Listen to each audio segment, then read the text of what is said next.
between Jeffrey Epstein and prominent Democrats. Good afternoon. Hope all is well. I'm Terrence Lee. And I'm Tia Ewing. Weather is first at 4. We got to take a live look outside right now. Looks like a postcard, and apparently it feels absolutely amazing to what we have seen the last few days. Not a bad day at all. Certainly less layers today, Mark Strell. Yeah, you can get rid of We got all the outer. here today. See, that's what happens when it gets warm, right? It's like a fly. Here's what's going on right now. And what a beautiful shot there as we look off to the south and to the southwest. Brilliant sunset here this evening. It is going to be a nice night with very warm temperatures overnight tonight. We have temperatures tonight that'll be down into the 50s, which is actually as warm as our normal daytime high. So we're in pretty good shape coming up as we go through the early part of the weekend.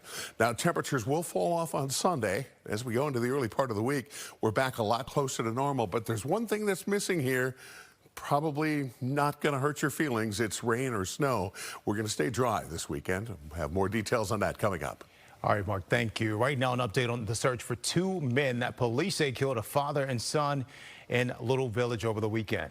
The shooting happened in the 3800 block of West 26th Street, and it was all caught on camera. Leslie Moreno joins us live there. And Leslie, you spoke with the mother and wife. How is the family doing tonight? Guys, the family is absolutely heartbroken. One of the victims, a 25-year-old man, had just become a father to a 1-month-old baby girl. That shooting happened at this jewelry store here behind me, which belongs to the family. You can see here the community has left behind a growing memorial.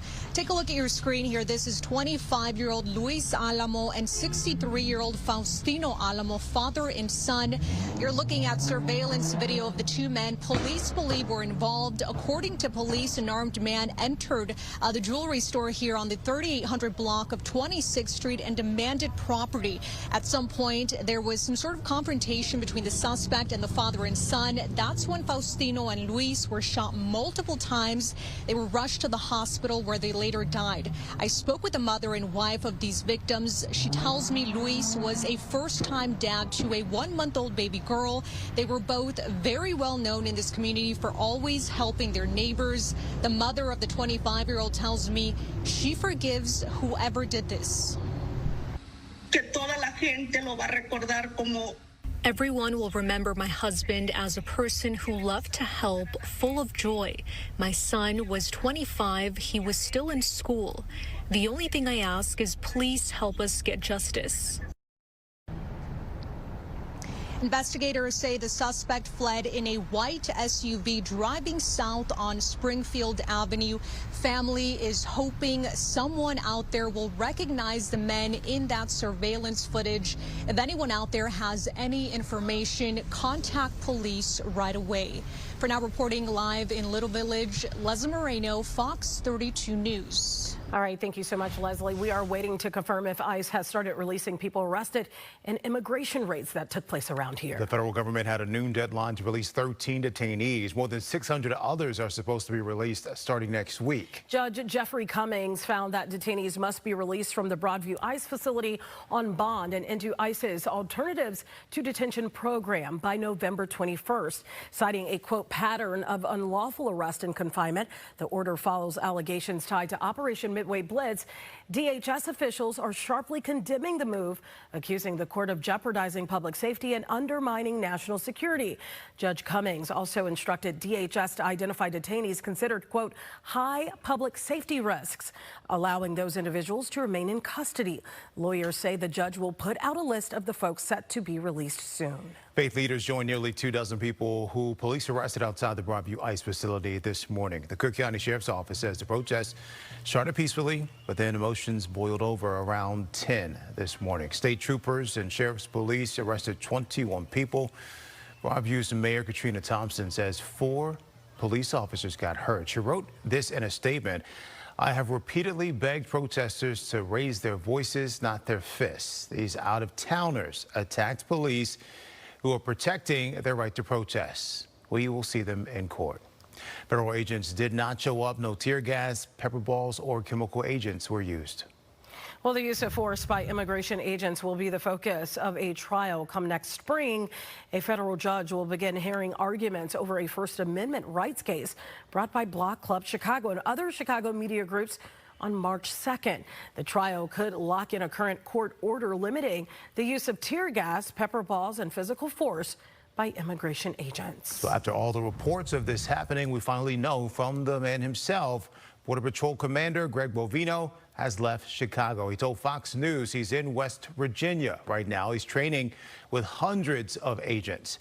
Bovino has been in Chicago since September when he started the operation at large. That's a different immigration enforcement effort from Operation Midway Blitz. It's unclear if he'll return to Chicago or if he will be involved in the operation starting next week in Charlotte, North Carolina. A key alderman is warning Mayor Brandon Johnson that he is moving just way too fast with his 2026 budget. Political reporter Paris Schutz is live outside City Hall. Paris. Yeah, Terrence and Tia, the mayor making no bones about it. He believes it is time to vote on this $16.7 billion budget ASAP. The time for deliberation is over. The time for negotiation is over. It's time for a thumbs up or a thumbs down. But several aldermen are saying, hold up. Things are going much too quickly. I think he should put the brakes on this train. I mean, we're basically hurtling down the tracks without having fully vetted this budget. We haven't seen all the efficiencies and cuts that are required. There's other opportunities through revenue that don't hit everyday taxpayers. Those all have to be on the table, and I think he just needs to slow down. If you look at the schedule, he's going way too fast. So the most controversial part of this budget, the corporate head tax that would raise taxes on companies that employ more than 100 people. It would charge them $21 per employee per month. There's also a cloud computing tax in here and a first of its kind social media tax. All of these things have received major pushback, but the mayor's saying, no, there are no alternatives. It's either balance the budget on the backs of hardworking citizens or get corporations to put a little more skin in the game. The mayor saying alders have had plenty of time to take a look at this massive document. No alder has put forth an alternative vision to my proposal. And so the question is, like, what are we slowing down to do? To talk about what we've already decided, several months ago. This budget has been before the city council for over a month. If there's something substantive that's worthwhile debating, I'm always going to be open to that. And a bit of a roadblock here. A top ally, Alderman Pat Dowell, who chairs the Finance Committee, saying she is opposed to this budget as it stands right now because of that corporate head tax. So there could be some last-minute additions or subtractions over the weekend. We're told there will be meetings tomorrow and Sunday with the mayor's team pushing for a vote again as early as Monday. Some alders like Scott Wackesback saying, don't forget that parking meter deal from years and years ago. Alders need more time to scrutinize this massive document. And we're live outside of City Hall. Tia and Terrence, we toss it back to you. All right, we know you'll be on top of it, Paris. Thank you. The first wave of federal workers have begun receiving paychecks. Employees missed 2 full paychecks and a partial check during the 43-day government shutdown that ended this week. The Trump administration hopes to have back paychecks issued to all federal workers by next Wednesday. Illinois is releasing the rest of November SNAP benefits today. The shutdown delayed those payments. Yeah, the federal deal lifted that hold. States can now pay out the full amount. Nearly 2 million people in Illinois will see their updated balance by the 20th of this month. Chicago Pantry saw the impact of the delay first. Edgewater and Rogers Park reported a big surge of people asking for food help. Staff say many came for the first time because their SNAP funds arrived short or arrived late. The price of food made the gap even harder for families to cover. Director of Care for Real says the need has climbed steadily for months. We've been seeing over the last several months just great increases in people coming for food. Just like on Monday nights, we've seen a 65% increase of neighbors coming, asking for food, many of them coming for the very first time. The shutdown ended after a Senate vote. Senator Dick Durbin, supported the deal, one of only 8 Democrats to do so. His decision cleared the way for states to release SNAP money that was sitting in limbo. Today, a reporter asked him if he would have made this same decision if he were not retiring. That's like asking, would you be asking me a question if you weren't a reporter? I mean, I think it's the right thing to do. And I know that a lot of my friends disagreed and said so. but that's up to them. I think that's important. We can have our political debates in Washington, but it shouldn't be at the expense of families receiving paychecks and feeding their children. Again, the state expects the rest of the payments to land within days. Pantries say demand, though, will stay high until household budgets reset. Lawmakers plan to negotiate next year's SNAP funding in December to avoid another delay. Well, Justin, the FAA will slightly ease their flight reductions from 6% to 3% at 40 major U.S. airports, including right here at O'Hare and Midway. But major airlines are urging the government to fully roll back the emergency order. More than 600 flights were canceled today, with hundreds of delays nationwide. Airlines are warning that more issues will arise with prolonged flight disruptions, crews reaching their federally mandated duty time limits before completing their travel routes. Delta and United Airlines are incentivizing their crews to work additional trips to keep planes moving. A lot of people perhaps are starting to recalibrate how or if they're going to be flying over the next few days. Part of what's tough here is that we don't know how long this is going to last. With the holidays quickly approaching, airlines are hoping to get as close to normal as possible before the Thanksgiving travel period starts next week. Indiana State Police are getting a makeover, one that you may not see coming. It turns out kindness is contagious. We have an update on how a simple act of kindness is feeding an entire community. Cook County launched a new tool to help potential home buyers understand the housing market a bit better. And Big Ten football returns to the friendly confines. We've got details on this weekend's matchup between Northwestern and the Wolverines. I didn't want to say it. We'll be right back. Fox.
Welcome back. New squad car. Who dis? Yes, the Indiana State Police Department says it is in its new car, their new era mode this week. ISP unveiled a new fleet of patrol vehicles, blue and white, Dodge Durangos and Ford Mustangs GTS. Department leaders say the new fleet will better equip troopers to combat aggressive driving and street racing across the state. That means they can keep up now. The bold blue color also increases visibility. Patrol cars have been all white since the year 1960. A nice shade of blue. It is. It's very vibrant. Well, the Chicago Fire Department's got some new vehicles, too, that they're showing off. Yeah, fire officials and clergy gathered to dedicate and bless them at Soldier Field today. The new fleet includes a rescue squad car, 3 fire trucks, and 4 ambulances. Clergy members from across the city blessed the vehicles. Fire Commissioner Annette Nance Holt said these new additions will help the department do their job better, even better, every day. These are the tools that allow firefighters and paramedics to do what they do best: save lives, protect our neighborhoods when Chicagoans need them the most. Our equipment is the backbone of our emergency response. The vehicles are already out on the streets. Well, this story is proof that kindness really is contagious. A woman in South Suburban Homewood decided to step up and help the community during some really hard times. Rachel Smith created the Little Free Pantry right in front of her home. And since our story aired, the outpouring of support has been unreal. Donations have poured in locally and beyond, so many that Rachel now needs another shelf just to hold all of it. Her Little Free Pantry on that quiet, dead-end residential street has grown from one bin to a full community movement. The pantry is unmanned and is open 24 hours. There are no forms for this, no questions, just neighbors filling the gaps for one another. There are canned goods, cereal, beverages, and even baby items. For location details and how you can step up and help, you can visit our website, fox32chicago.com/snap. Well, hundreds of people lined up outside McDonald's in Harvey this morning, not for breakfast, but for turkey and Thanksgiving fixings. It was the 4th day of the Black McDonald's Operators Association's annual turkey giveaway. Organizers say they're handing out about 600 food boxes a day. And there's one more giveaway. That's tomorrow in Chicago at 197th and South Halsted. It starts at 8 a.m. But if you want to get in, you got to get there early. Yeah, you definitely do. Well, the Salvation Army is also handing out free turkeys this weekend to veterans. This is video of volunteers gearing up for the event last year. You can see it is a huge undertaking. 600 free birds. The nonprofit is teaming up with the Chicago Bears and Miller Lite for the annual turkey drop. This is a registration required event. You can sign up for a free turkey by going to salarmy.us/turkey drop. As of late this morning, we were told there are still more than 100 slots available. Pickup will be from 9 in the morning until noon tomorrow at the Jewel Osco. This is located at 2940 North Ashland Avenue in Chicago's Lakeview neighborhood.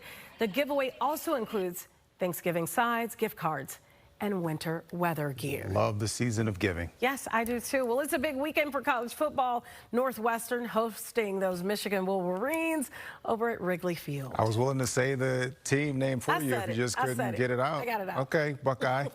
This is the first of 2 Big Ten football games being held there this month. The diamond, look at this, has been replaced with turf, and the Cubs flags are now Wildcat purple. Kickoff is tomorrow at 11, and you can watch the game right here on Fox 32. Northwestern will return to Wrigley November 22nd to host the Minnesota Golden Gophers. Oh. You know, Gophers, they kind of have those. I wish I could have seen the reenactment of said animal she just did for me to help me get it out. Tickets for both games still available. What will the weather be like for that game, Mark? You know, I always think of like the little gopher there on Caddyshack every time. Oh, yeah. You bring up the golden gophers. I was thinking, I don't know why I was thinking goobers. Like the candy? Yeah, when I saw the word just now. Listen. Well, if you're an Iowa fan or anywhere outside of Minnesota, then you probably do think of them as the golden goobers, you know? Just saying. We'll see how that all plays out. Here's what's going on right now. We do have some sunshine around Chicago. Beautiful day as the sun setting over the horizon right now. There are some clouds out to the west. Those clouds will be pushing in overnight tonight. So tomorrow morning, when we first wake up, we probably will see some leftover clouds, those clouds that are out over the Dakotas right now. But by late morning and into the afternoon, we're going to see increasing amounts of sunshine. There's actually a cool front coming through. Now, today, we hit temperatures in the 60s here in Chicago. But you didn't have to go that far to the south or to the southwest to see temperatures into the low 70s. Again, we all had sunshine. It was a great day virtually everywhere you look. Now, tomorrow, we're going to be very close to these high temperatures. We're going to be back in the mid and upper 60s. but the winds are going to pick up. It's going to be much more of a blustery day coming up tomorrow, and we will have temperatures falling off, especially tomorrow night, as we lead into Sunday with daytime highs on Sunday only in the 40s. Enjoy this right now, 66 at O'Hare, 67 degrees at Midway. It's still 70 degrees right now in Joliet. It's 70 in LaSalle, Peru this hour. Again, we'll have fair skies through the evening hours. Some clouds overnight, clouds tomorrow morning, but I think tomorrow turns out to be a pretty nice day after all. Just a little breezy. All right, thank you, Mark. And coming up, a festive holiday trolley experience is spreading cheer and chapters. It might be sold out, but new stops on this book tour are coming soon.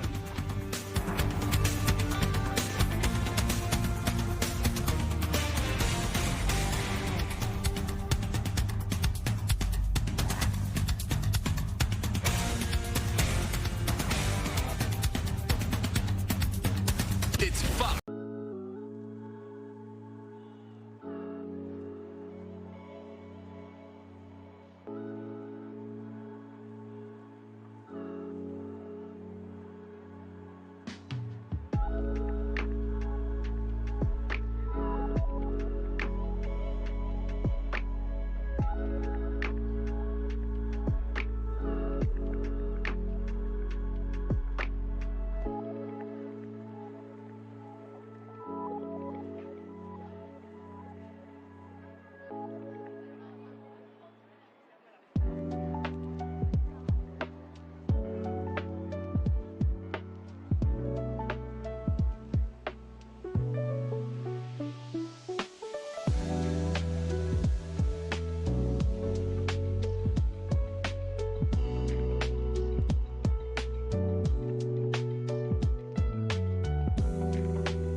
Welcome back. The holiday season lights up this weekend. It's one of the coolest holiday traditions. Illumination tree lights at the Morton Arboretum opens tomorrow. The event features what you see right there, dazzling lights, plenty of displays, music, and new animal sculptures. Hours are 4:30 to 9:30 every night through January 3rd. With the exception of Thanksgiving, Christmas Eve, and also Christmas Day. And if the video looks cool, imagine what it looks like in person. Perfect date. In person. Perfect date. Yeah, or a family outing. Yeah, family outings. Yeah. This one is for the bookworms out there. Yes, it is a festive and fun way to kick off the holiday season on wheels. Casey Cronus joins us live to explain the first ever holiday bookstore trolley right here in Chicago. Hey guys, think of it like a bar crawl, but for bookstores. There has been so much interest in this tour. It sold out within 48 hours of launching. But don't turn the page yet. More stops will likely be coming soon.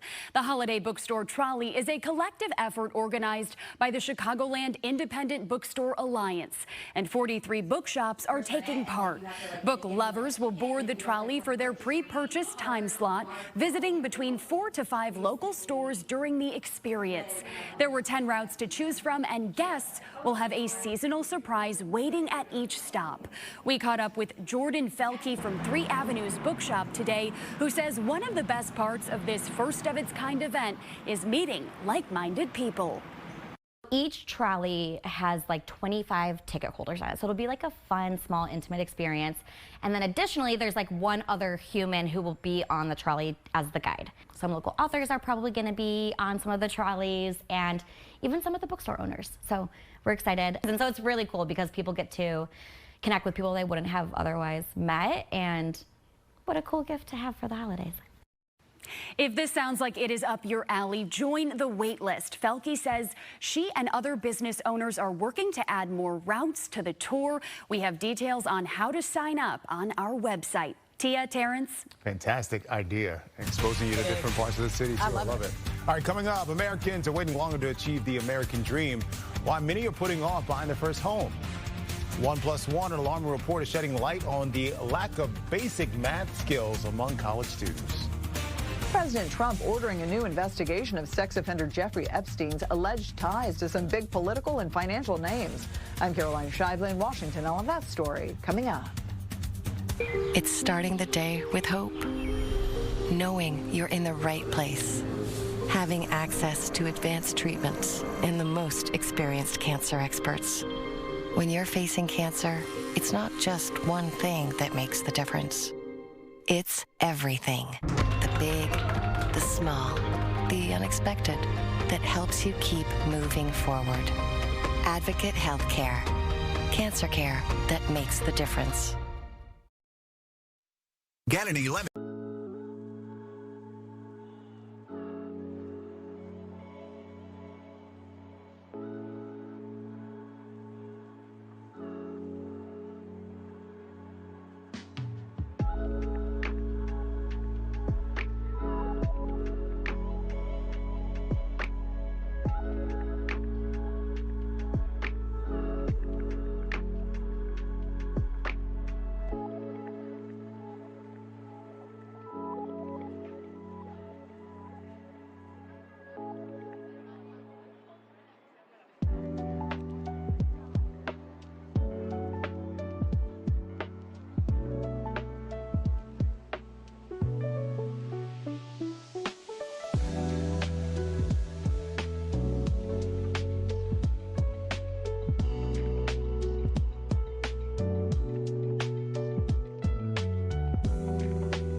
Still ahead at 4 o'clock, body camera footage shows police helping ICE. A Chicago rapper is pushing to have his case thrown out. We have the details of the threats that could derail the entire case. First up, President Trump is pushing back hard against claims he knew about Jeffrey Epstein's abuse of underage girls. Now, he's demanding a federal investigation into other big names tied to Epstein. The case has blown up years after Epstein's death, with both political parties calling for investigations into who else was involved. Caroline Shively reports from Washington. President Trump says he's ordering a new federal investigation into alleged ties between Jeffrey Epstein and prominent Democrats, including Bill Clinton, Larry Summers, Reid Hoffman, J.P. Morgan Chase, and many other people and institutions. Jeffrey Epstein is an increasingly and enormously powerful man, even in death. He is like a human hand grenade, and both sides, both camps, keep trying to toss him onto the other side and hoping that it explodes. This week, the House Oversight Committee released 20,000 documents from their investigation, some of which mention Trump. House Speaker Mike Johnson said he's scheduling a vote next week on a bill to force the Justice Department to release what they've gathered. It's a move the White House fought for months. The American people just deserve the truth, the whole truth, and nothing but the truth as it relates to the Epstein files that Donald Trump and his minions made a big deal about for years, but now all of a sudden that they're in office, they're trying to bury this information. Trump has denied any wrongdoing and says he broke off the friendship years before Epstein pled guilty to soliciting a minor for prostitution. They're trying to attack the president. They're trying to manufacture some sort of hoax that he had something to do with Epstein, and it is absurd. Epstein and his associate Ghislaine Maxwell are the only people ever criminally charged in the case. Epstein died in prison before his federal sex trafficking trial. Maxwell is serving a 20-year sentence. In Washington, Caroline Shively, Fox 32, Chicago. Chicago rapper Lil Durk wants his murder for hire case in L.A. dismissed. His defense team says a judge and a prosecutor got death threats months ago and did not tell them. They say they only learned about the threats on October 1st. The case started last October with charges tied to a 2022 killing in Los Angeles. Court records do not confirm who made the threats or why the information set that long. Prosecutors dispute the defense claims, and the trial date stays at January 20th. A judge decides next if this case does, in fact, move forward. Newly released body camera video is raising questions about a Palatine police officer's role in a federal immigration arrest and prompting a response from the department. Back up. Are you guys with DHS, right? Yes, we are. Let them do their job. Dejan que haga su trabajo. Espérese. Hold on. Hold on. Give us the other hand. Now keep watching. The footage obtained through a Freedom of Information Act request shows the Palatine officer telling a crowd to back up as federal agents struggled to handcuff a man in a parking lot. This was on October 27th, and moments later, the officer kneels down and secures one of the man's hands, appearing to assist in the arrest. Critics say that could violate the Illinois Trust Act, which prohibits local police from participating in civil immigration enforcement. But Palatine police say the officer acted to prevent the situation from spiraling out of control. Also, the Palatine police also say this: the officer acted to prevent the situation from spiraling even more. In a written statement, the department says the officer had only seconds to decide exactly what to do. The statement goes on to say this: he was called there by the public, so he could not simply drive away from the scene. Some of the comments that have been received have stated the officer's actions were, quote, assisting ICE, but far more important fact is that his actions assisted the individual from receiving a more serious or fatal injury. If the officer did not step in and expedite the arrest, this could have turned into a much worse situation. All right, let's head back outside. From days that were cold as ice to this nice warm up we're experiencing. A good day, Mark, to get out there, maybe apple pick with the kids, a pumpkin patch, something like that. I'm telling you, anything, because we have not many days like this left. Right. We hit the 70s across parts of Chicago area today, and right now we're still holding at 67 degrees at Morris and South Peru at 69 degrees. Still this hour, even though the sun's over the horizon now, 69 degrees at Joliet, 65 degrees along the lakefront. Even up north, temperatures in the low and mid 60s. So pretty decent conditions tonight. We're over into the 50s for all night low temperatures. We'll have clear skies. Tomorrow morning, we'll start out with a little bit of cloud cover. There will be some clouds arriving overnight tonight, and those clouds sticking around for the early morning hours. but I think they mix out as we go throughout the day with some windy conditions around Chicago. So some sunshine coming your way, but yeah, as I mentioned, it will be a little bit breezy tomorrow. I'll tell you more about the second half of the weekend coming up.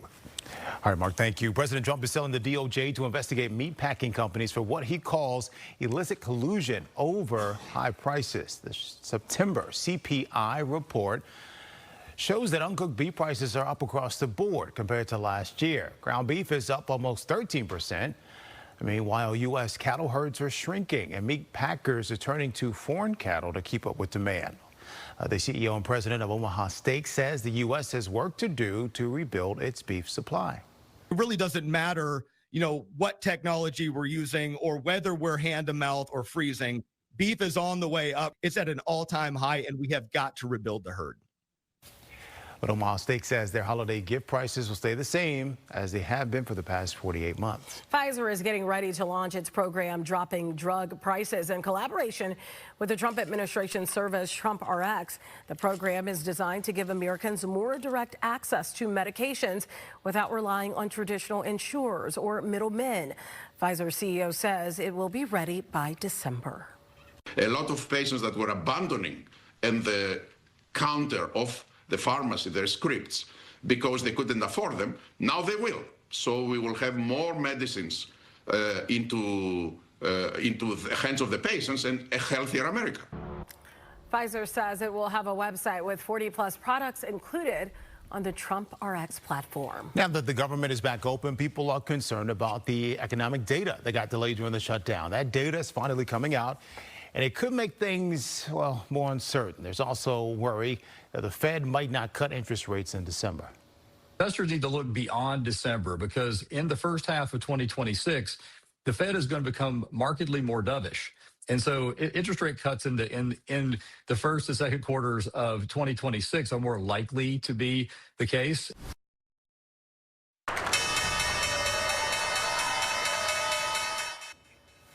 On Wall Street today, stocks sold off again after yesterday's biggest loss in a month. The major averages ended mixed, with the Dow falling for a second straight day. But tech stocks went up after taking a hit recently.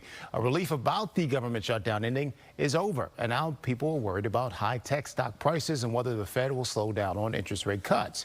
Big earnings reports are coming next week from Walmart, Home Depot, Target, and Nvidia. Also next week, economic reports that were delayed by the shutdown will start coming out, including the September jobs report, which is set to drop Thursday.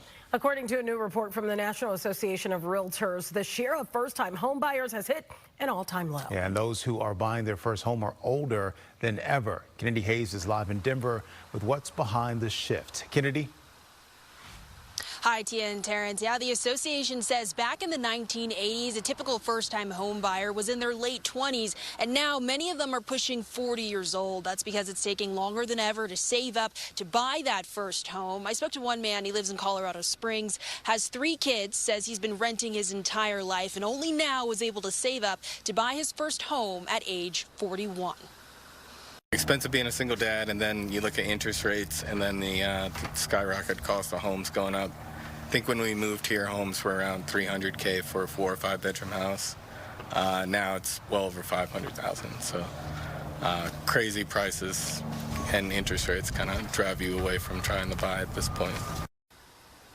The typical first-time home buyer is now about 40 years old. Just 4 years ago, the association says the median age of first-time home buyers was 33, and first-time buyers make up just 21% of the market, a record low. Right before the Great Recession in 2008, that number was usually around 40%.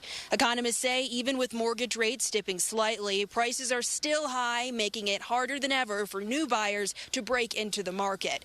This map highlights the 5 states with the highest and lowest median sale prices for single-family homes. Across the country, median home prices range from about $1 million in Hawaii to roughly $244,000 in more affordable states like Iowa and West Virginia. Experts shared how those successful first-time home buyers got there. Some of them made sacrifices like cutting spending or taking a second job, even moving in with family temporarily so that they could skip paying rent, which can be quite high. Others teamed up with roommates to purchase a home, and that can be an approach where you're splitting that down payment, but also splitting the equity gains. And if you are renting right now, realtors tell me new leases, those have dipped slightly in terms of prices, but overall they're still very high. So if you are looking to save up for that first home, realtors recommend saving about 30% of everything you make, dedicating that to household costs. In Denver, Kennedy Hayes, Fox 32 Chicago. All right, Kennedy, let's keep talking more about homeowners here in Cook County. They will now have a tool to help them understand the housing market. The Cook County Assessor's Office launched a housing market tracker. It's an interactive map showing real estate trends and sales in the county. It's based off of data on property sale prices from 2020 through 2024. Assessor Fritz Kagi says the tool will help homeowners see what's happening in their local real estate market. You can find the tracker on the Cook County Assessor's website. Santa's mailbox is coming back to Glen Ellen. Kids who think they made the nice list can send their wish list straight to Old St. Nick. All the times and dates to stop by are on your screen. The Park District will have everything you need to write your letters there. If kids drop their wish list off by 5 p.m. on December 5th, they'll also get a handwritten response from Popo Gijo. Who? That's Santa. Oh, I never heard that. I forget what language that is, but yeah. I don't know. That's pretty impressive, though, that you know another language. Well, still to come, the value of a penny. Now that it's out of circulation, could your leftover change be more valuable? Y'all see how I get underhanded compliments? Researchers say the math ain't math, and apparently college students' math skills are worse than ever. The warm temps today has the Chicago Park District thinking about warmer days. How officials are already gearing up for next year's pool season. We'll be right back. You can't just say something nice.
All right, we're back with a concerning report showing many college freshmen are struggling with basic math. More than 1 in 10 need remedial math classes. And in some cases, they can't even do elementary school level work. Jonathan Hunt breaks down what's not adding up.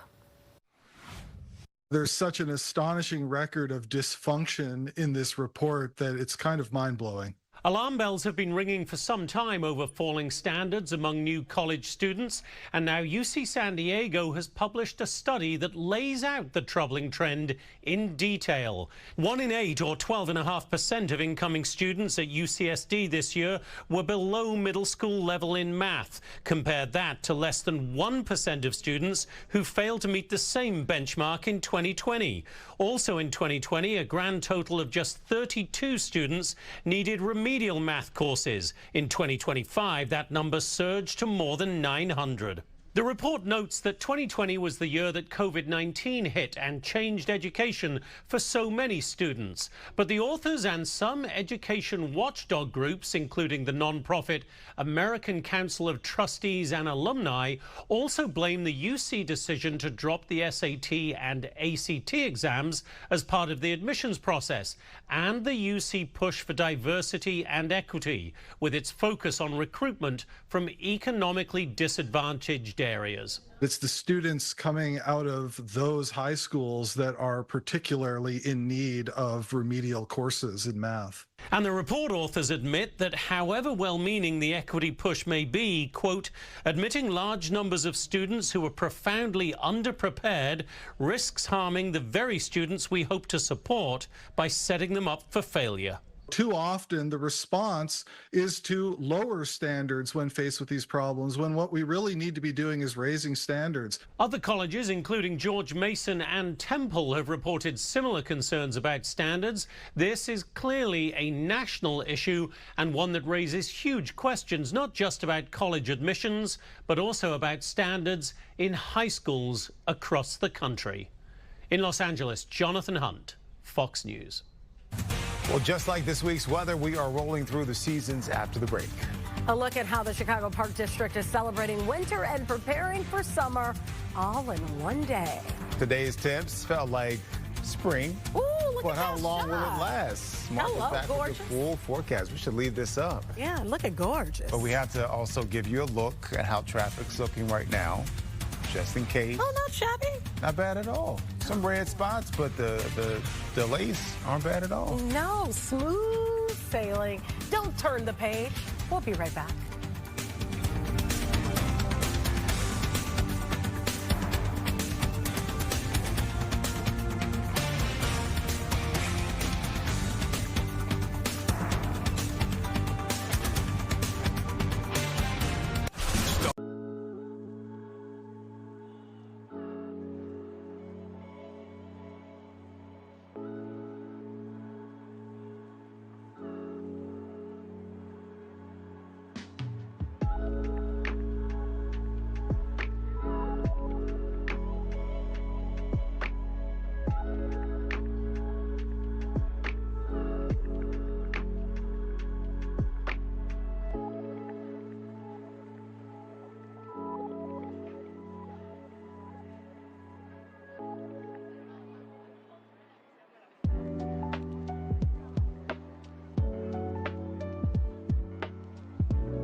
6'7". That's what a lot of the young kids are saying. A viral moment in college hoops.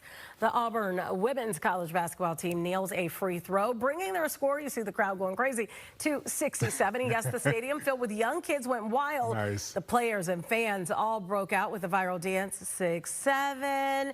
And no, we still don't know what 6'7" means. You tried to get me to read something to break it down. I still don't know. And don't say we. Don't put me in it. You know what it means. What does it mean? I told you can't explain it. If you know, you know. 6'7". I mean, look how young they are. They know this already, which is crazy. Having a ball. Yeah. All right. Well, Chicago is hiring lifeguards today. Yes, lifeguards right in the month of November. The first swim test started at 4:30 today at Whitney Young. Any city resident 16 or older can pull up. The Park District starts stacking its summer team early. So the test is a 200-yard swim, an underwater swim, and a quick dive for an object. Pay, not too bad either, $20.50 an hour. The next test is December 20th. Sign-ups are open if you want that summer gig before your winter gloves come off. Weren't you a lifeguard? No. Oh, okay. I got you confused. Somebody that works here was a lifeguard. Competitive swimmer, though. Yeah, you were a competitive swimmer. I knew it was something. Okay. The Maggie Daly Park skating ribbon is now open for the winter season. The rink is modeled after a lazy river and can hold 700 skaters at a time. I hate when it's like really crowded because the grooves kind of mess you up. Skate rentals are available, or you can bring your own. The skating ribbon will be open daily until March 8th. So here's a question for both of you. Can you ice skate? Yes. Yes. Oh, very impressive. Ice skate, roller skate, roller blade. I can't roller blade. I can do the JB style. I can do everything else. What's JB style? James Brown. Oh, okay. Was born here in Chicago. That style was originated here. That was in your story. The rink. The rink. That recently won an Emmy. Exactly. Can I say it? I was about to say it. Jeez. Go ahead, Mark. I can't even get my words out today. It was a great story. It was Go watch it. If you have not seen it, so much, this Emmy Award-winning story that Terrence did on the ring, go check it out. It is absolutely amazing. When there's a lot of people and there's a groove, just go with the groove. That's all I'm saying. Yeah, sometimes you do just got to go with the groove. That's your life advice. Groove's going to get you. That's your life advice for today. Here's what's going on right now. We do have mild temperatures. We're going to have mild temperatures again coming up on your Saturday. Temperatures back in the upper 60s, maybe some low 70s, especially south and southwest of the city. Beautiful sunset here this evening across Chicago. Our temperatures are going to hold in the mild territory overnight tonight. We're at 66 this hour. Winds out of the south-southwest at 6 miles per hour. We're going to fall into the 60s through the evening hours, eventually into the 50s. So there's not going to be really even all that big of a cool-off tonight. Pretty mild conditions, warmer tonight than it normally is even for your daytime high. 67 at Midway, 66 in Rockford, 61 degrees right now in Chicago Heights.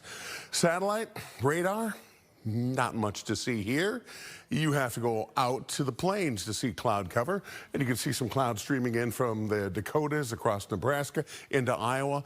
Overnight tonight, these clouds arrive here. We'll have some clouds. They'll act as a little bit of a blanket, keeping the temperatures a little warmer in the lower part of the atmosphere, keeping us in the 50s overnight. So tomorrow morning when you first wake up, those clouds will be here. But during the late morning and into the afternoon, we're back into some sunshine. So clouds morning, some sunshine during the afternoon. High temperatures here in the city about 68.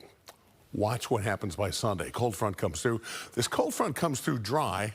Not going to spark any rainfall, but those temperatures topping out only 48 degrees on Sunday. So really, season's kind of getting whipsawed around here. 45 degrees on your Monday, partly cloudy skies on Monday, pretty decent day. Again, a little bit cool, temperatures back into the 40s. So futurecast, not a whole lot happening. There's that front, comes through dry. A couple of showers across Wisconsin, but even there, not much. So temperatures cooling off as we go throughout Saturday night and especially into Sunday. But notice that the skies are clearing out too.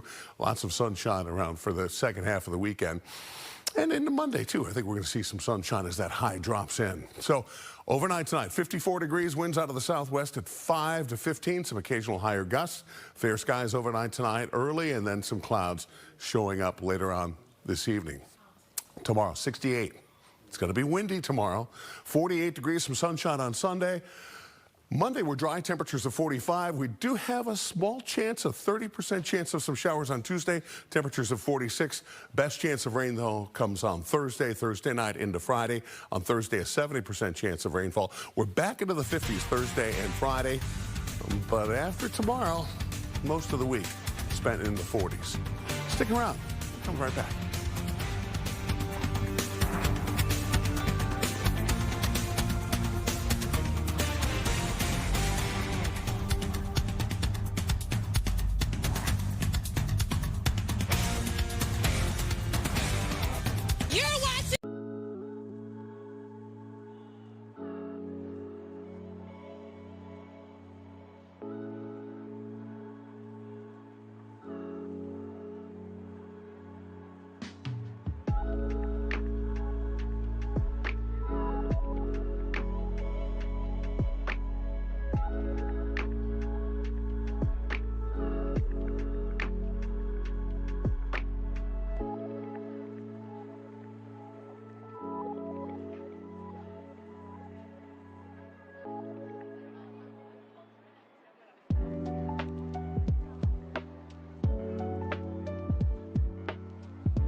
Welcome back. There is a new Guinness World Record for most Jenga blocks. A Canadian content creator now going viral for this insane balancing act. Jenga. What'd I say? Ginger.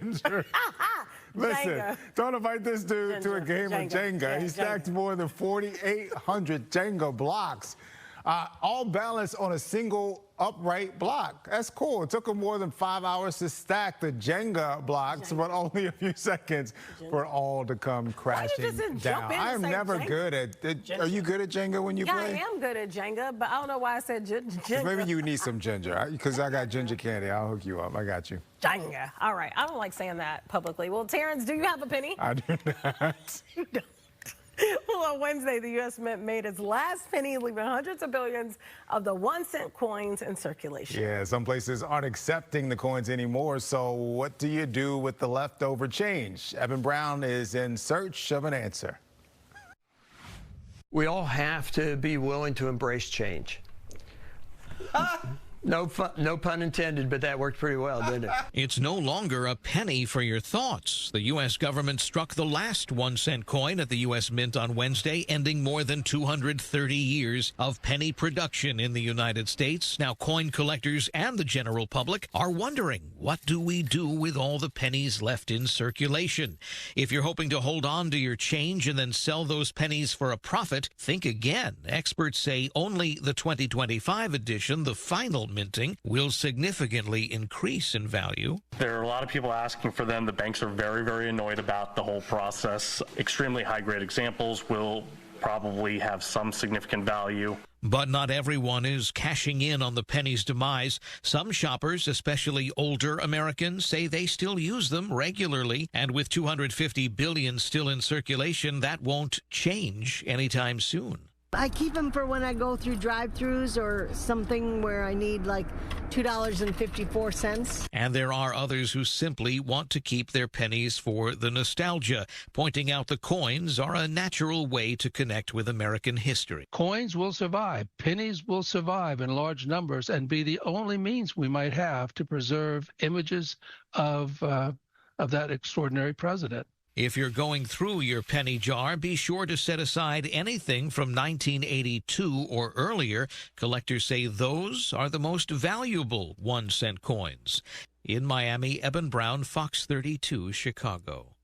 Well, thank you so much for watching the news at 4. Here's what is coming up on the news at 5, including this. Essential services are beginning to recover after the historic government shutdown finally comes to an end. More than 20 people arrested in Broadview as we wait to confirm whether immigrants who have been detained here have been released from custody. A family mourning the loss of a father and son killed in a shooting in Little Village. Police releasing new images of the suspects. Thank you so much for joining us at 5. I'm Tia Ewing. And I'm Terrence Lee. Weather is first up tonight as we take a live look outside. Just beautiful. The sunsets this week have just been showing off. The city lights are bright and stunning as well. And we had a nice little warm up today. Yeah, our chopper is showing off too. They've been showing us some really stunning images of the city like a of shot Chicago. out of a movie. It is like a shot out of a movie. And the temperatures, I think, is going to kind of feel like a movie because they were cold and now we're kind of like on this warm trend. It's like a thriller. Yeah, it is. Yeah, we're peaking. We've got temperatures today up close to 70 degrees around Chicago. We had 70s far south and southwest neighborhoods. Even right now, temperatures holding in the 60s. And you see that little afterglow of some sunlight there as the sun is slinking over the western horizon. As we look down towards the Southland into northwest Indiana, you can see it's clear. Everywhere you look, we'll have clear skies here for the next couple of hours.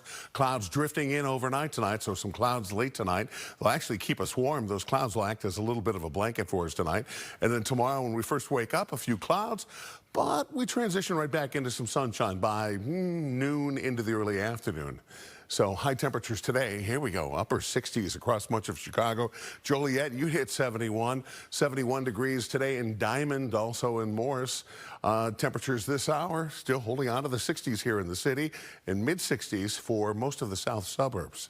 Your forecast then as we go through the overnight hours, again, some cloud cover later on tonight, but that's just about it. Clear skies at the moment. It looks like a beautiful evening here in progress.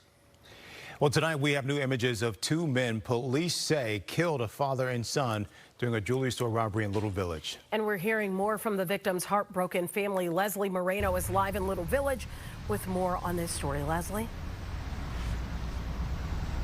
Hey, good evening, Tia. Yeah, the family is absolutely heartbroken, as you can imagine. One of the victims, a 25-year-old man, had just become a father to a 1-month-old baby girl. That shooting happened at the family's jewelry store here behind me. You can see family, friends, and community members have left behind a growing memorial here.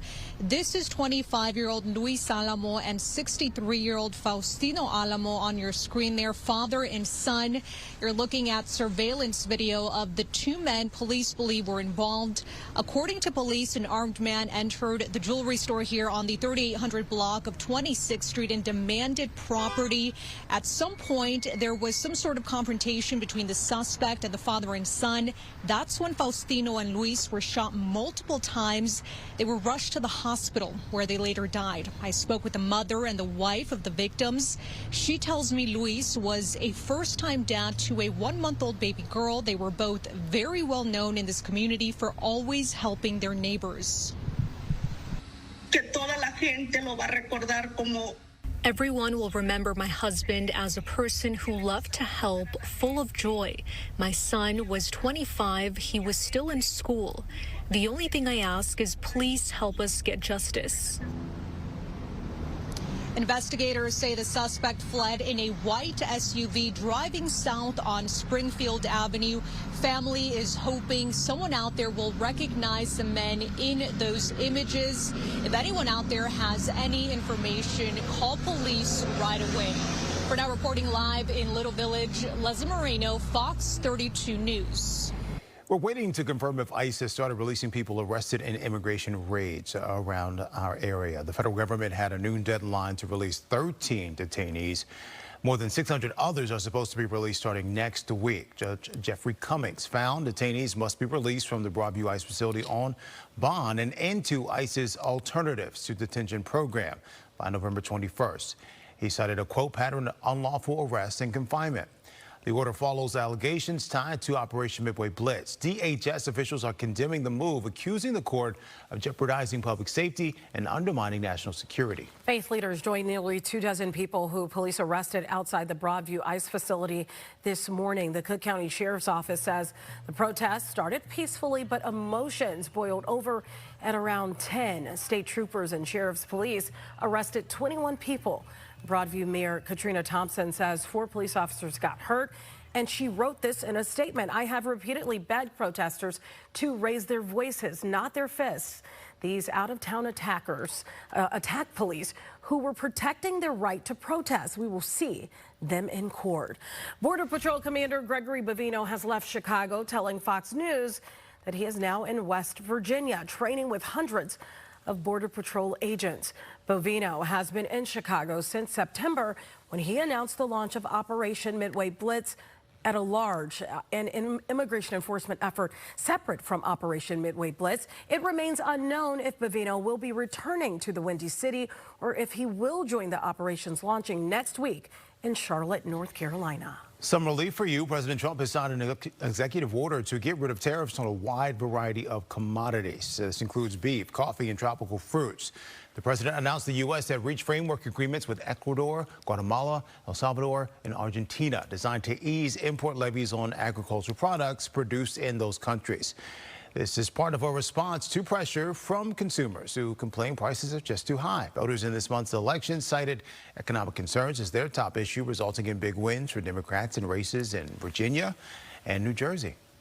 The record 43-day government shutdown may be over, but getting the government back up and running won't be easy. The first wave of federal workers have begun receiving paychecks, but the effects of the shutdown are still lingering. Mike Emanuel has more. Our IMAX theater is open.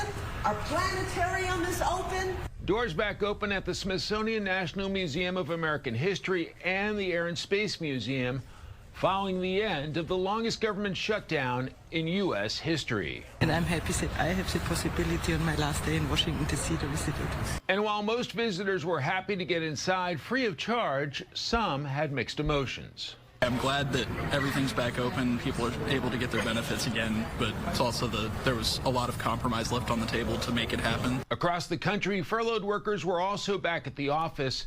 Many who haven't been paid since October 1st will reportedly start getting back pay next week.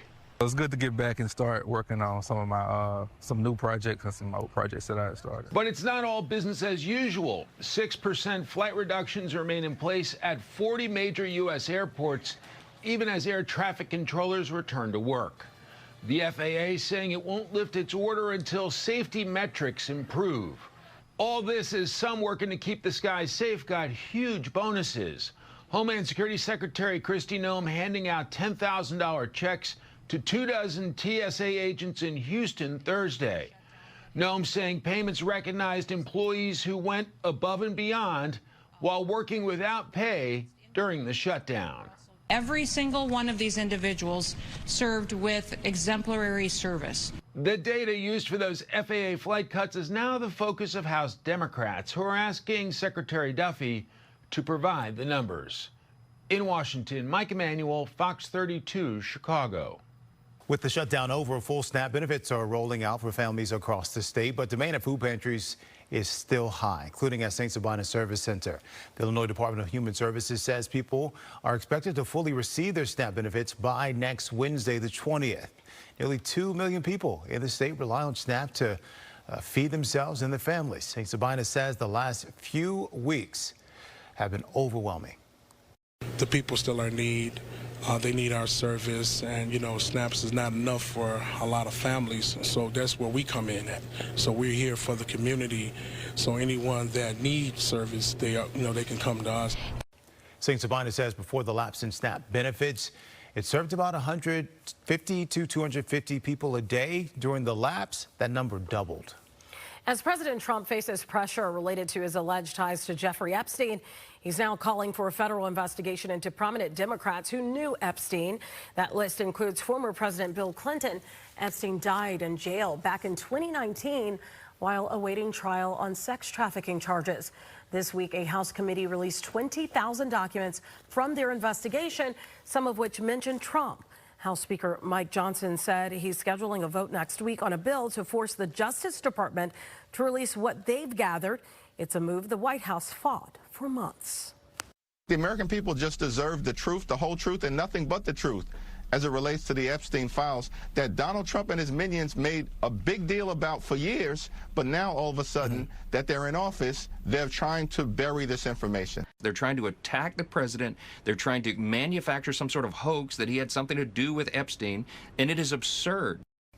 Trump has denied any wrongdoing and says he broke off the friendship years before Epstein pled guilty to soliciting a minor for prostitution. Well, back here at home, Mayor Brandon Johnson's budget is facing some pushback. Yeah, key alderman is warning the mayor he's moving too fast. Political reporter Paris Schutz is live outside City Hall with the very latest. Paris? Yeah, Tia, Terrence, the mayor today saying he's serious about getting this $16.7 billion budget up for a vote as soon as next Monday. He says the time for negotiation and arm twisting is over, and it's time for that thumbs up or thumbs down. But several aldermen, led by the 32nd Ward Scott Waguespack, say this has the potential to be another parking meter deal. This needs to be scrutinized a lot more, Waguespack says. I think he should put the brakes on this train. I mean, we're basically hurtling down the tracks without having fully vetted this budget. We haven't seen all the efficiencies and cuts that are required.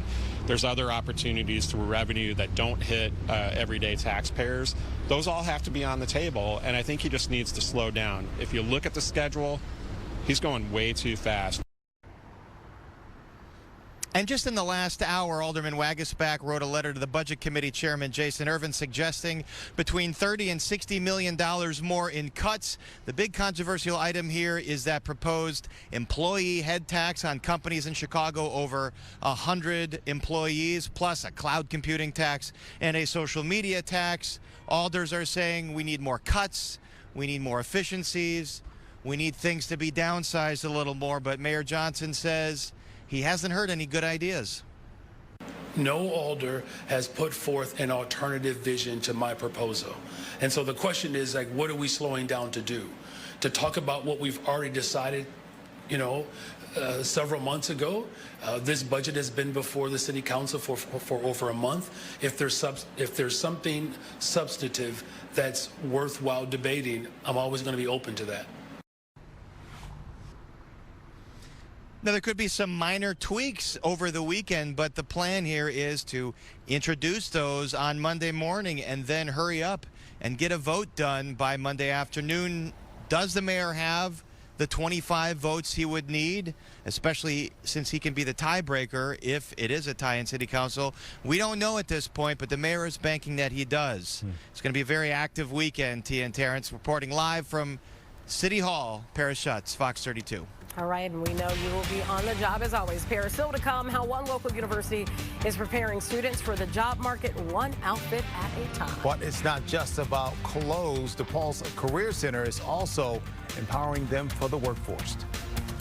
Chicago Public Schools is facing questions after a new report found problems with travel-related spending. The comptroller weighs in. And come and ride the train. Well, in this case, it's a trolley. A bookstore express, if you will, capturing the hearts of bookworms this season. Choo-choo, ride, choo-choo. Fox.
Holiday trolley crawls aren't new, but a bookstore edition, that's turning the page on the festive tradition. It's the first time we've seen this in Chicago, and it's already captured so much attention that it's sold out.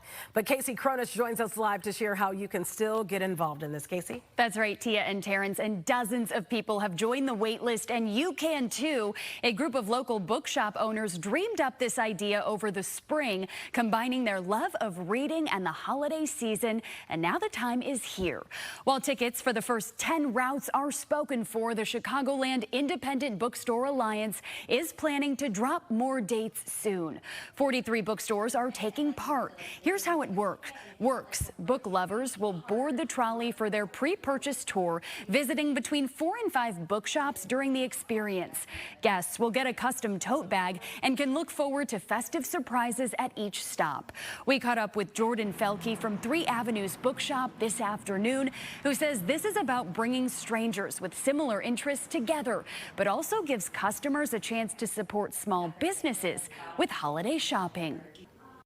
Every single bookstore is getting to do something to make their store special and make it a unique experience. We're really grateful, me and my partner, to own a bookstore in Chicago specifically because it is such a wide network of really awesome people who have small businesses. Since we opened 3 years ago, we leaned on other owners a lot. 250 people have already signed up for the tours, and if you want to hop aboard, you'll want to hurry over to the wait list. We have that linked online. Tia? All right, thank you so much for that, Casey. Well, this report has 25 pages. The Illinois Comptroller is weighing in on an alarming report about CPS spending. The CPS Office of the Inspector General found repeat abuse in travel expenses. The OIG's office says spending on travel and lodging doubled between 2019 and 2024. The investigation began after a complaint about a $20,000 staff trip to Egypt that was never approved. We spoke with Comptroller Susana Mendoza on Chicago Live. She says that money could have been used on much needed services for students. We do need more special ed teachers, but if you can think about the fact that $7.7 million in wasted taxpayer money for balloon rides and looking at giraffes and elephants could have gone to hiring 100 of those special ed teachers, these are the questions that we need to be asking. Well, CPS responded to the report saying it remains unwavering in its commitment to fiscal responsibility. As of now, it has restricted nearly all employee travel and has formed a travel review committee. If you've been on social media at all this week, I know you've seen this video, but we're learning more about what happened in this scary moment on the red carpet for Ariana Grande, of course, promoting the movie Wicked. A video shows that guy running up to her, putting his arms around her. Her co-star, Cynthia Erivo, quickly, though, shoving the guy away. She got there before the security even came in to remove the guy. This happened during the premiere of the new Wicked movie in Singapore. Now, the man who you see there rushing up to her is known for doing this, rushing performers on stage and then sharing the videos on TikTok. Wow. Well, your net worth could exceed Ariana Grande's, depending on how this goes for you. You have another chance to win some mega big bucks. The drawing for the $965 million Mega Millions jackpot is tonight. I get excited just talking about money. Something about that green. Makes you feel like you're defying gravity. Oh, no. This is the 8th largest Mega Millions jackpot in history. If you win and take the cash option, you take home about $445 million before taxes. The odds of winning the grand prize are slim. They always say this, but people still win. Just 1 in 290 million. You win that money, Mark you're going to Strell, be what would popular. you do if you won that kind of money? Oh, yeah. What would you do, Strell? I would buy this place and give everybody a raise. I like That's that. nice. Yeah. I would work for you. Everybody or just us? Everybody. Everybody. Oh, everybody. Nice. I like that. You two would get special raises, though. You said it on TV. Yeah. Don't forget it because we can sue you now. You know what? Win. 519 on November 14th. You got it. Right? Oral contracts are binding, you know. Ask Judge Judy. Got some witnesses, right? I'd give her a raise, too. Here's what's going on right now. We do have fair skies over the city, but cloud cover will be streaming in as we go through the overnight hours. Temperatures this hour, 63 degrees. Right now on the south side, anywhere from Maryville back to Rensselaer, back over to, basically Kankakee. Temperatures in the low 60s. There are some 50s, but you have to go up to the north and northwest suburbs to see those. 56 now in DeKalb, and temperature still in the 60s from, say around McHenry back to around Rockford. So overnight low temperatures really not that bad. In fact, we're down into the 50s, which is warmer than our normal daytime high temperature. Clouds will push in overnight tonight, but we transition back out of the clouds tomorrow, back into some sunshine, and temperatures back into the middle and upper 60s here in the city. And I think we'll hit 70s again across the far south and southwest suburbs. And then we're into some sunshine on Sunday. But boy, the seasons are going to flip all over again because daytime highs on Sunday only back in the middle and upper 40s. The reason for all of this? Well, it's a jet stream, which right now is flowing pretty nicely in from Southern California, out over the Rockies and right here into Chicago. So it's kind of west to east and at times southwest to east. But watch what happens here over the next 48 hours. We start to tap into a little bit more of that colder air coming down from Canada, and that puts us a little bit below average to about average across much of Chicago. So yeah, daytime highs on average about 49, and we'll see temperatures after tomorrow push right back down into the 40s for daytime highs. Next 48 hours, it's going to be breezy. Winds are going to pick up during the afternoon. Pretty blustery tomorrow. We'll have mild temperatures, but breezy conditions. And you can see we stay windy right through the weekend, guys. So hold on to your hat. And your, well, wigs, too. I mean, you know, yeah. All right. The holiday season is in full swing, which means there are lots of festive events happening around the city. Let's check out a few, starting with the Midway Chamber of Commerce hosting its annual Cookie Walk. It's a celebration of Small Business Saturday. You can stop along 63rd Street between 10 to noon or Archer Avenue between 11 to 2 to get free cookies from local businesses. If you're looking to do some holiday shopping, St. John Lutheran Church is hosting a craft and vendor sale tomorrow morning. Ornaments, wreaths, cookies, and more, you name it, will be on sale. There will also be a Build-A-Bear station, face painting, and raffles. More than 100 vendors will be on display at the Randolph Holiday Street Market. You can purchase holiday decorations, art, and so much more. The market will also feature food from local restaurants. This starts tomorrow, goes until Sunday, and you can purchase tickets online. And here are a few more events for you. Merry Meows Holiday Bazaar is happening on Saturday at the Harmony House for Cats. Tonight, the Field Museum is hosting Errors After Dark, an adult homecoming celebrating science and history. We'll be right back. Meow.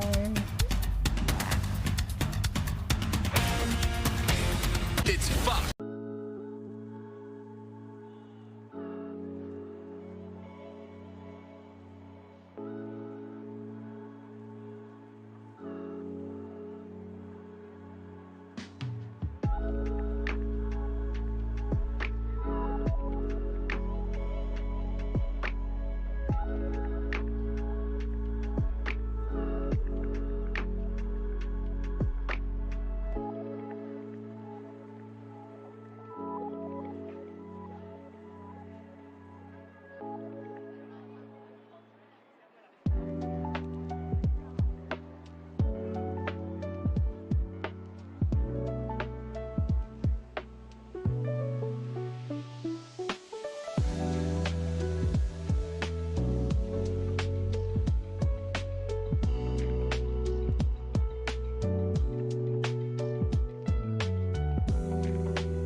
Here's some stories making headlines across America. A fast-moving wildfire broke out in California's Mono County. The flames broke out yesterday afternoon and grew to 3,400 acres.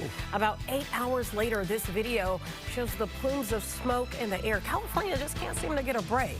Fire officials confirmed 15 structures were damaged. A couple of nearby communities were ordered to evacuate.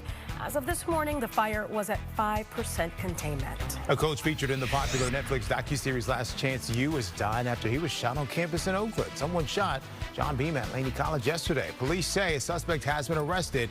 Beam starred in the 2020 season of Last Chance U, which is about college athletes and their struggles. Two of his players are currently in the NFL, including Bears cornerback Nishan Wright. Can you swim? Can you swim?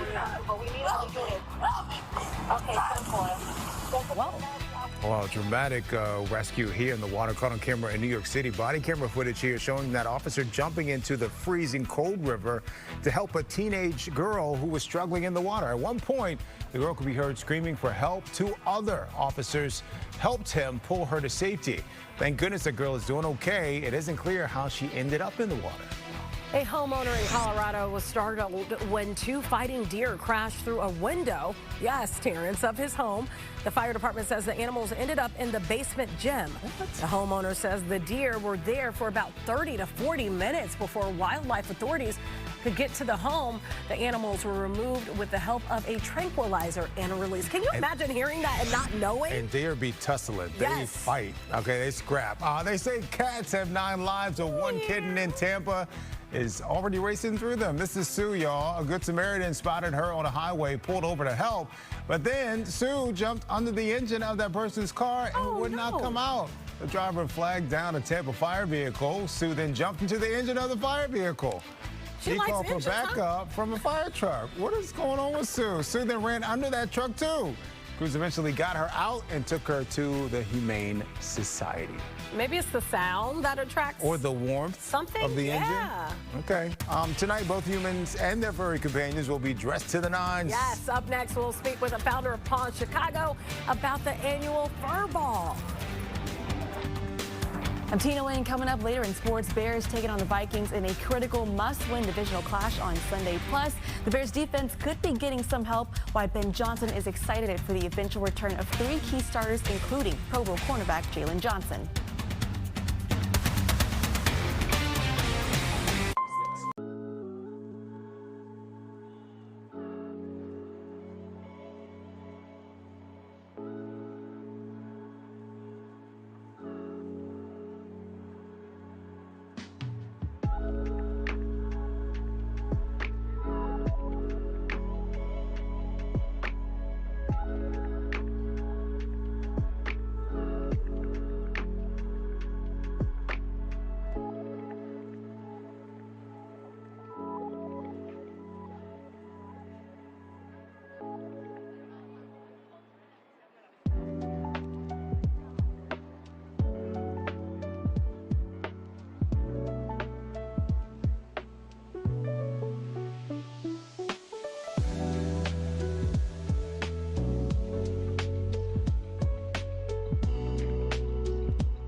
nice calm night to take the dog out for a walk. It is. Or the cat. I've seen people do that. Really? Yeah. Do they do it on a leash? No, the cat's independent.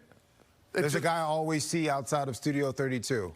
He just lets his cat walk out? He and his cat be chilling. Are you sure it's just not like a cat on the street and he has like fish in his pocket or something? Oh, yeah, I never thought of that either. Because that could be true, too. I'm not saying it can't be done. I'm just saying, you know, I've never had any success training a cat. They're pretty independent, most Very independent. Yeah, you're right. I am one independent cat. Yes, you are. No, it's supposed to be more. Go ahead, Mark. Go with the weather. Schaumburg right now, 60 degrees. Fair skies across the city. We've got temperatures in the 50s and 60s. Beautiful night here, and it's going to stay warm overnight tonight with fair skies early on. Some clouds developing overnight tonight. We stay mid and upper 50s in the city. So these temperatures pretty much something you'd see maybe in May. Maybe even in early June for overnight low temperatures, and tomorrow we're right back up into the 60s and 70s. But enjoy it because it will not last. A couple of changes coming our way. This is the big one right here. Cold front coming through. This cold front comes through without much, if any, moisture. What it does do is it knocks us from the middle and upper 60s on Saturday into the upper 40s on Sunday. So a good temperature drop of about 20 degrees over the weekend from daytime highs between Saturday and Sunday. The difference is on Sunday, at least we'll have more sunshine and it won't be quite as windy on Sunday. After that, Monday rolls around, even more sunshine, even pretty decent weather there. Again, back in the 40s for daytime high temperatures on your Monday.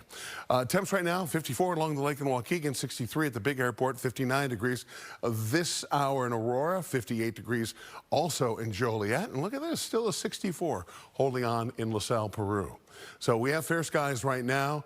Again, overnight tonight, those temperatures falling into the 50s. Forecast lows, here we go, 56 along the lakefront. These are actually not even necessarily the low 50s. We're in the meaty part of the 50s for overnight low temperatures, feeling pretty good across most of Chicago. But again, some big changes coming temperature-wise as we go into the second part of the weekend. More of that coming up in a moment.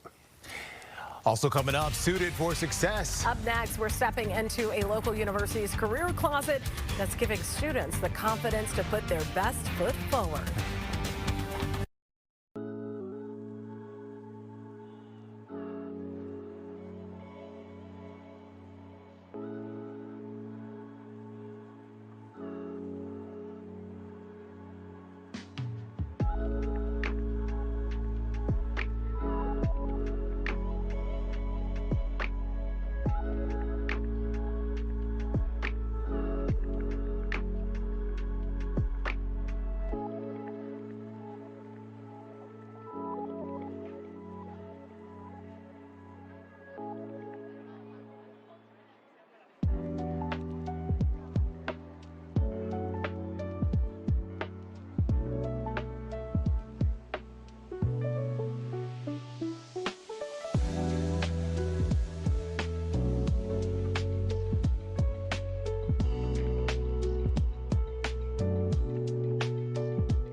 Many college students know all too well the pressures of paying expensive tuition while working tirelessly to land a meaningful job right out of school. One local university is alleviating some of the stress and cost around looking and feeling career ready. Casey Cronus takes us to DePaul's Loop campus for the story.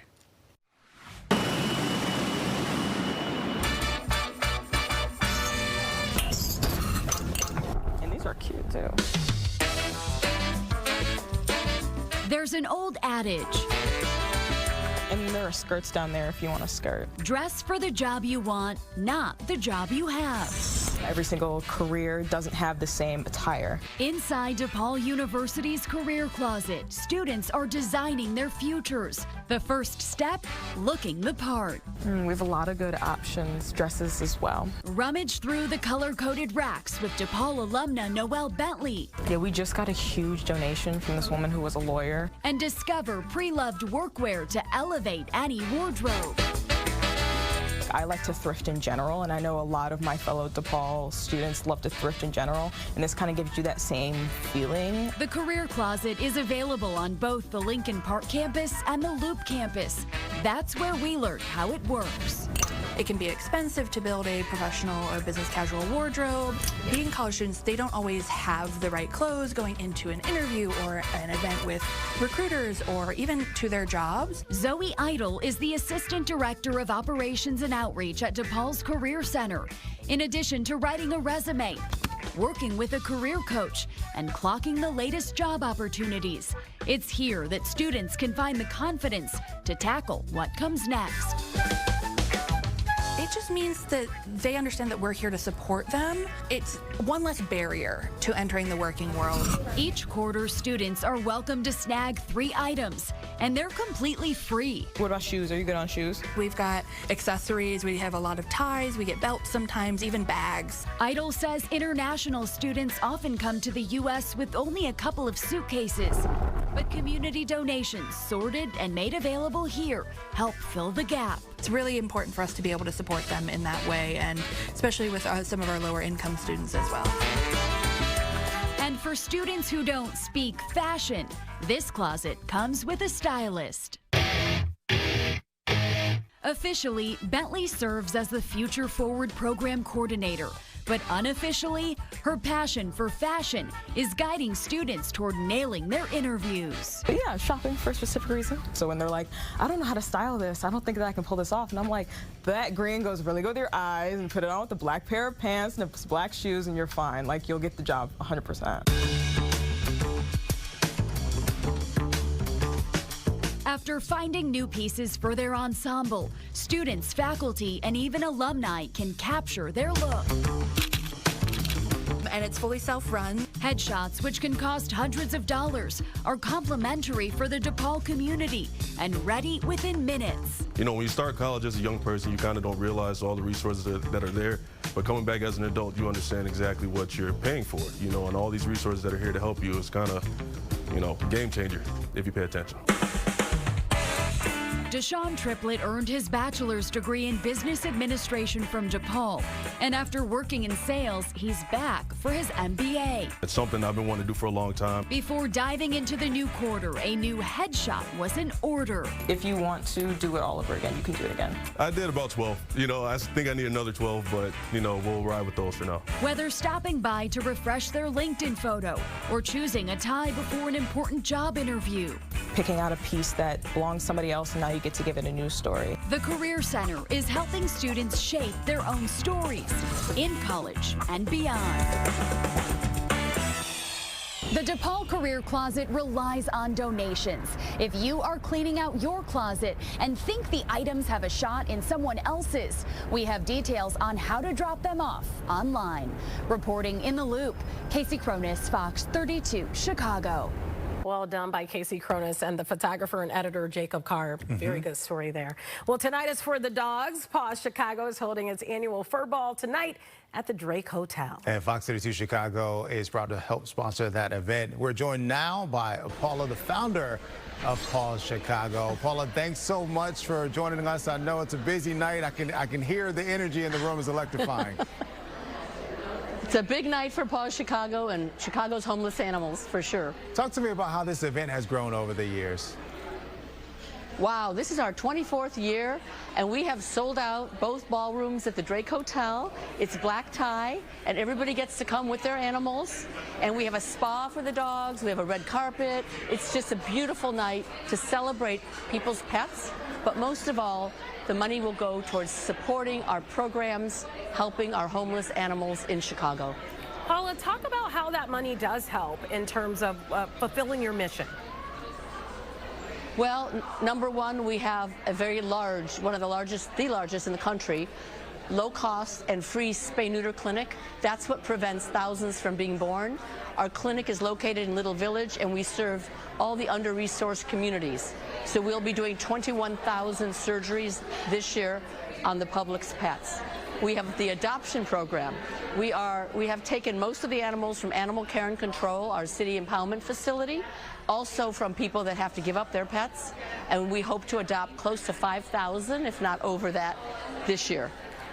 What's the plan for the event tonight? I know you have some special MCs who we are both honored to call colleagues and friends. Jake, Sylvia, and Natalie will be there. Of course. Yes, the best. They're here every year. They're our true supporters. Let me ask you, if someone's watching right now, maybe they couldn't attend the fur ball this time around, but they want to help you fulfill this mission. How can they donate? How can they donate? Well, our auction is live, so they can go on our website at pawschicago.org, and there's amazing things that they can bid on. And there's also an opportunity they can make a donation. So there's lots of things online for those that can't be here. Absolutely. Well, Paula, you have the best time tonight. Wish you the best of luck. Yeah, and enjoy yourself. All right. Thank you so much. Thank you, Paula. Take care. We'll see you next time. Well, it's hard to believe, looking at, all those people dressed up. You can tell that it's nice weather out there, right? So it's hard to believe that we had snow this week because the last couple of days have been absolutely beautiful. Yeah, there was a pup in blue ruffles. Did you catch that? Blue ruffles. Marcus, tracking whether the nice trend will continue in his full forecast. I'm Cass Carlson. Does Northwestern have a legit chance to become bowl eligible with an upset over Michigan at Wrigley Field? And Jalen Johnson back on the practice field. When can we expect the Bears to get their lockdown corner back? We have the details coming your way next in sports. Fox 30.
Welcome back to Fox 32. We are looking forward to the weekend. Yes, we are. We want to wrap this show up. Yes, but in the meantime, why you look at me like that? wrap this We show do, up. but in the meantime, we do want to talk about what people can expect, because a lot of people want to get out there and wrap up what has felt like a month instead of a week. Well, and they may have some stuff out in that lawn they need to wrap up too. A little, raking or whatever that is. That's true. I don't know what that is because I don't do that. I just cut the grass short and the wind takes it all away somewhere to some happy leaf place. Temperatures tonight will be into the 50s for overnight low temperatures. We're still mild temperatures in the mid 60s in the southwest side this hour. Satellite and radar, there's not anything going on here. We should stay dry through the weekend, even into Monday. Small chance of rainfall on Tuesday. Best chance of rain comes later on Thursday and Friday. We do have some clouds arriving overnight tonight. You can see those drifting into Minnesota and Iowa. They'll drift into Chicago overnight tonight. We'll start out the day tomorrow with those clouds. But with some winds, I think we're going to mix everything on out, and I think we end up with partly to mostly sunny skies during the afternoon. And temperatures look pretty solid, too.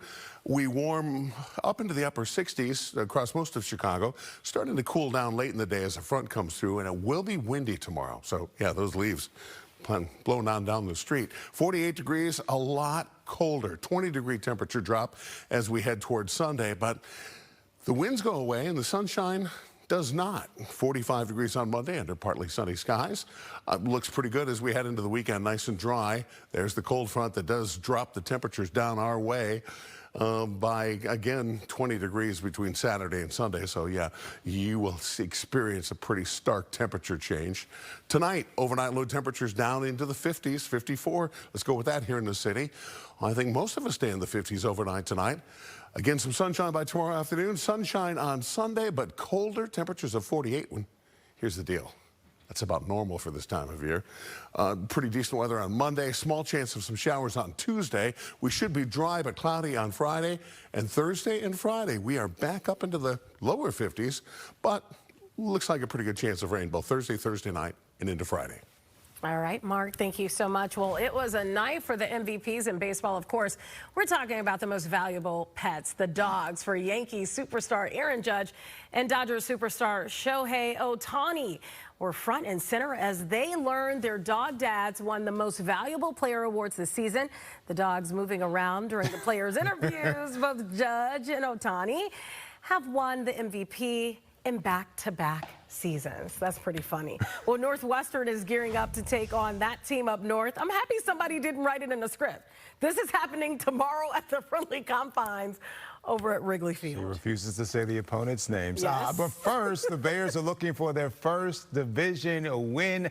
The Cassie Carlson hanging out with us tonight with more. And we know Tia's happy because her team, which I don't know if I can say, is the #1 team in the country. Yes, congrats, Buckeyes. we know. All right, let's talk NFL. The Bears have won 6 of their last 7 games. The Vikings have lost 3 of their last 4, and they're 1-3 at home. Those are a lot of numbers right there, but the bottom line is the Bears need to win because it's one of the 2 opponents they have left with a below 500 record. Tina Wynn has more from Hallis Hall, including good news on the injury front.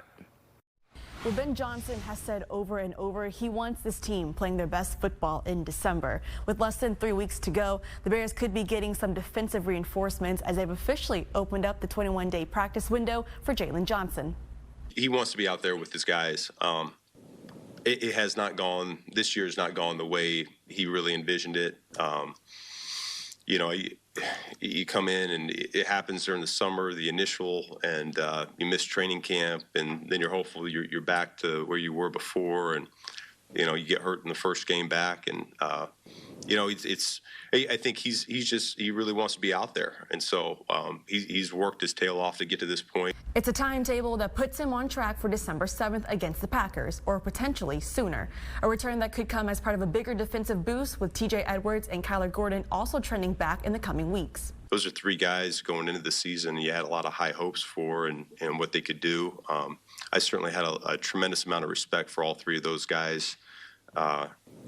Competing against them the last few years, and so I'll be excited when we get all 3 back on the field together. But until that happens, the Bears' focus is locked in on the Vikings, a must-win divisional matchup with the Bears sitting 0-2 in the NFC North. This is another big game for us, especially as a divisional game. They beat us the first time. We're looking, to beat them and get it back even, and we're looking for a first divisional win. And they're in front of us, so we gotta attack. One key. Don't let Justin Jefferson go off. You just heard there from Jaquan Brisker. He's listed as questionable on Sunday, although he did say in the locker room he feels good and he expects to play on Sunday. Meanwhile, TJ Edwards and Jahdae Walker are officially ruled out on Sunday. Edwards will miss his 5th game. Bears with a chance to go 7-3 for the first time since 2018. Reporting from Hallis Hall, I'm Tina Nguyen, Fox 32 Sports. Thanks, Tina. And after the game on Sunday, make sure to stick with Fox Chicago, for After the Whistle will bring you post-game coverage with Lou, Tina, Jim Miller, and Pat the Designer. I'll have locker room reaction from Minneapolis. Well, if you missed it last night after being named to second-team All-MLB, Cubs Pete Crow Armstrong announced that he is joining Team USA for the World Baseball Classic. You can catch 7 of those games right here on Fox 32. He joins a team with this year's AL MVP Aaron Judge, runner-up Cal Raleigh, NL Cy Young winner Paul Skeens, Bobby Witt Jr., and Corbin Carroll. And speaking of the Cubs, Wrigley Field has been transformed into Northwestern football's home field for the next 2 weeks. The Wildcats hosting number 18 Michigan tomorrow with big noon kickoff in town. The Wildcats, who were picked to finish 17th in the Big Ten preseason poll, just 1 win away from becoming bowl eligible. Fox's Brady Quinn weighs in on the matchup. This is a different team than what we saw last year. It's tremendously physical on both sides of the football. They're able to run the football effectively, too. The passing game has left a little bit to be desired, but at times Preston Stone has stepped up and made plays when he's needed to. So this is, to me, a team that I think Coach Braun has built a foundation where they're building off of, really, since he's been there, but more importantly, what they've been able to accomplish so far this year. And I think they've got something going there. So hopefully, they can keep this one tight, keep building off the momentum that they've created a little bit this season. You can catch the extended conversation with Brady Quinn coming up on Chicago Sports Tonight at 6:30. That's right after Bears Blitz at 6 o'clock with Lou, Big Ant, and myself. We get you ready for Bears Vikings round 2 on Sunday. And other sports news, Illini basketball hosts Colgate tonight, and Northwestern takes on DePaul at Wintrust at 7:30. That's it for sports. We'll be right back.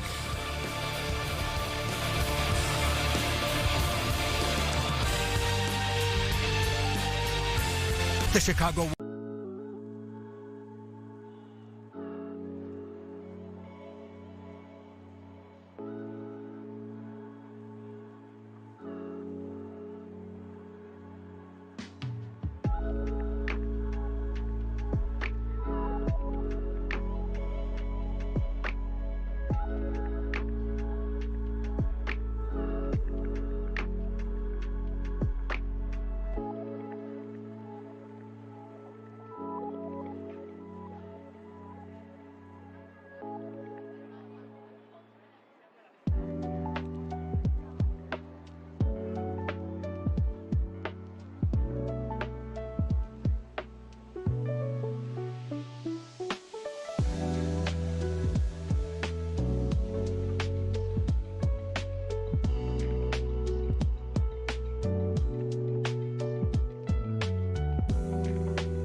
Welcome back. You can now see a couple, I don't have to say, a couple of cute new additions at the Brookfield Zoo. She's laughing because I just Googled how to say this.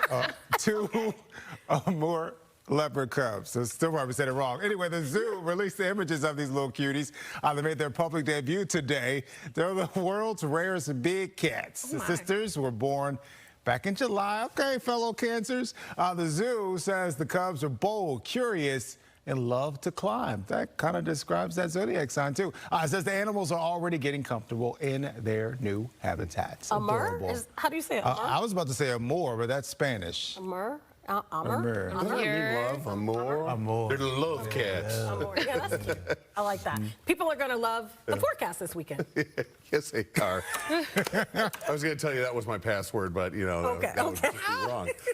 We've got temperatures tomorrow back up into the upper 60s. Some sunshine by the afternoon, more sunshine on Sunday. All right. Appreciate you spending time with us at 5. Have a great day. We'll see you back at 9. Streaming, that is. Fox Local. The holidays are all...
What do you want in a franchise quarterback? You want the ability to lead game-winning drives. Good, better, bad!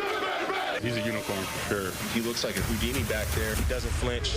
I never see him being nervous. A few deep breaths, and then you kind of let the moment take over. Our hearts are all racing, Bears fans. Never let it run! Never let it run! Chicago not finished yet. Little Shrub throwing short. Touchdown Bears. Romadunze. You're gonna get better. You're gonna get better. Rally the boys. Let's go, man. You're gonna go win us this game. He has ice in his veins. That's when he puts the Superman cape on. Williams rolling to his left, running now. Tiptoes in. Touchdown in the blue paint. You better get better. You better get better. He has had himself quite the day. Let's go! No! You don't believe it now. You just wait, man. The best is yet to come, 18. Here we go. Bears on 3, 1, 2, 3. It's like Neo in the Matrix. He is the one. And he was 1 of 1 last week in his fourth quarter comeback this season. I have chills after watching that. Shout out to our producer, Joe, today. True. The Bears have only 2 teams remaining, though, with below 500 records for the rest of the season. Hello, everyone, and welcome into Bears Blitz, brought to you by IGS Energy. Luke Canellis, Anthony Herron. I'm Cassie Carlson. So the question is, how are we feeling for Vikings round 2 going into a hostile environment in Minneapolis? Come on, guys. I am jacked. I mean, after that. The Bears are atop the NFC North. Right. They are tied with the Detroit Lions. And you're right, Cassie, it's time for the Bears to put their big boy pants on. I don't want to hear excuses about missing 4 starters on defense. It is the time of attrition. It's not only the holiday season time. Other teams are going through injuries as well. You've changed the culture, now change the narrative. 3 for 21. They've won 3 division games of their last 21. It stops